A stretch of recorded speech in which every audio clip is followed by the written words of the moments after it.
जिस तरीके से सरकार के इस फैसले को स्वीकार करते हुए स्वतः उन्होंने आवाज़ खाली किया है। मैं समझता हूं कि ये कठिन होता है।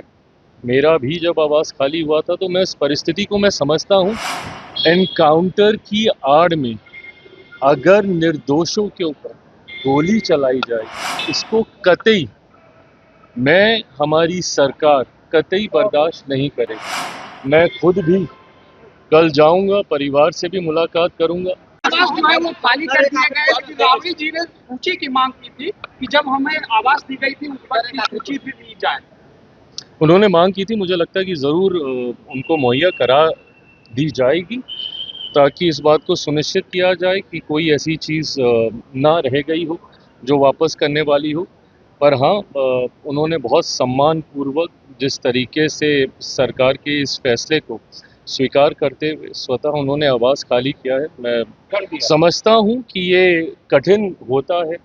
मेरा भी जब आवाज़ खाली हुआ था तो मैं इस परिस्थिति को मैं समझता हूँ, बट ये नियम व्यवस्था का हिस्सा है। सरकारी आवास किसी के पास परमानेंट होता नहीं है, बट उन्होंने बहुत सम्मानजनक तरीके से इसको खाली करने का काम। तेजस्वी यादव ने भारत तिवारी के एनकाउंटर पर कहा है कि मुख्यमंत्री के आदेश पर ही ये हुआ है, क्योंकि उन्हीं ने आदेश दिया तभी। देखिए, किसी के आदेश पर इस तरीके से राजनीति करना कतई उचित नहीं है। मुख्यमंत्री स्वयं कह चुके हैं कि इसकी जांच होगी और जो भी दोषी होंगे उसके ऊपर कार्रवाई की जाएगी।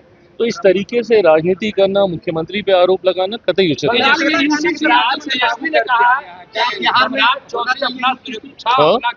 तेजस्वी ने कहा अपना सुरक्षा अपना घर सम्राट चौधरी वापस रखे और अपने काफिले में मेरा भी सुरक्षा जोड़। क्या मतलब हुआ इसका? सुरक्षा को हटाया गया, सम्राट चौधरी अपना सुरक्षा उसको अपने में ऐड करवा। सुरक्षा ये समय समय पर इसकी जांच होती है। कईयों को समय समय पर सुरक्षा बढ़ के मिलती है, फिर घटा दी जाती है। ये रेगुलर एक प्रोसेस चलता रहता है। कोई परमानेंट किसी को एक सुरक्षा कवर नहीं दिया जाता है। समय समय पर जब थ्रेट ज़्यादा होंगी वापस सुरक्षा बढ़ा के मिलेगी, जब थ्रेट नहीं होगी तो कम कर दी जाएगी। आज से जी राम जी योजना को कल से उसको देश भर में लागू किया जाएगा। मैं मानता हूं कि जिस तरीके से मनरेगा को भ्रष्टाचार का एक अड्डा बना दिया गया था, और ये किसी से छुपा नहीं है, हम सब लोग जानते हैं कि उसमें किस तरीके से लीकेजेस होते थे। जो व्यक्ति कार्य नहीं भी कर रहा उसके नाम पर जिस तरीके से वेतन उठाया जाता था, ये तमाम चीज़ों को ख़त्म करने की सोच के साथ और सही मायनों में जो लाभार्थी हैं उनको इस योजना से जोड़कर इसका लाभ मिले।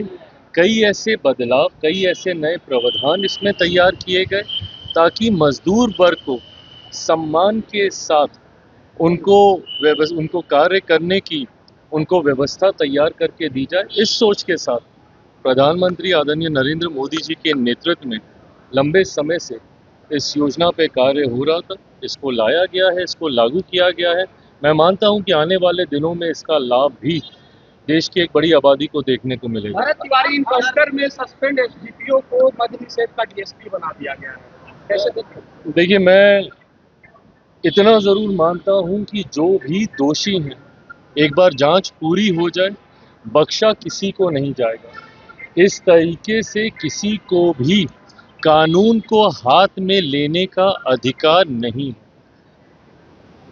एनकाउंटर की आड़ में अगर निर्दोषों के ऊपर गोली चलाई जाएगी या कानून का दुरुपयोग किया जाएगा, इसको कतई हमारी सरकार कतई बर्दाश्त नहीं करेगी।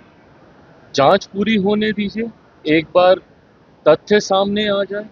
जो दोषी हैं, और वो कोई भी हो, कितने भी बड़े पद पर क्यों ना हो, हर किसी के ऊपर कार्रवाई होगी। मैं खुद भी कल जाऊंगा, परिवार से भी मुलाकात करूंगा। पार्टी की तरफ से प्रतिनिधि मंडल पहले ही जा चुका है। उन लोगों के द्वारा जो जानकारी प्राप्त हुई है वो जानकारी भी हम लोगों ने मुख्यमंत्री जी तक पहुंचाने का कार्य किया है। कल हमारे जाने के बाद जो और जानकारी सामने आएगी उसको भी मुख्यमंत्री जी तक पहुंचाने का हम लोग कार्य करेंगे।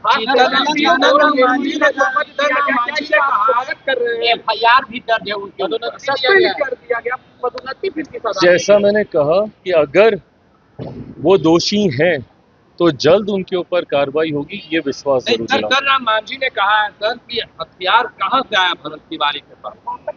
देखिए, ये तमाम चीज़ें, सारी बातें ये जांच का विषय है। हथियार कहाँ से आया नहीं आया, बट उनके ऊपर जिस तरीके से गोली चलाई गई है, जिस तरीके से आत्मसमर्पण करने के बाद भी उनको मारा गया है, ये कतई उचित नहीं है।